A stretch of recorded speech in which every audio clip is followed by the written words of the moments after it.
In the previous lecture we have talked about using our mouth in a different way. That was all about the sounds of a language. In this lecture we're going to talk about the new ways to look at our alphabet. Quite frankly, English is an awful language to learn how to spell, because the basic spelling of an English word was established hundreds of years ago and has changed only slightly since then. We are forced to write words today the way they were pronounced several centuries earlier.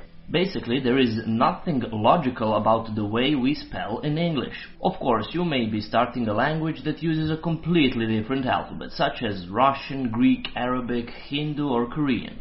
In one way, that's almost easier, because then you don't have to learn new ways to pronounce old familiar letters.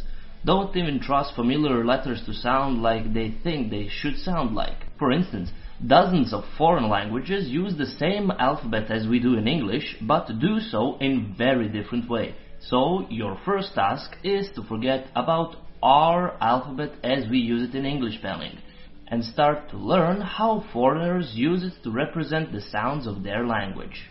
It can be rather confusing, but remember that you will only have to learn one new set of rules in your new language, and the chances are good that your new language will spell words in a much more logical and consistent phonetic system than English.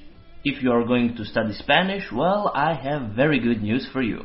Spanish uses one of the most regular and simple spelling systems anywhere. So does Turkish. German is also quite logical. French spelling is a little bit harder, but still simpler than English.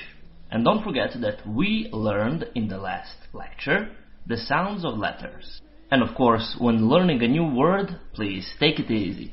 Try sounding out to yourself slowly, letter by letter, so that you can get it right. A lot of us have a tendency just to eyeball the new word and then blur it the nearest thing that comes to our mind.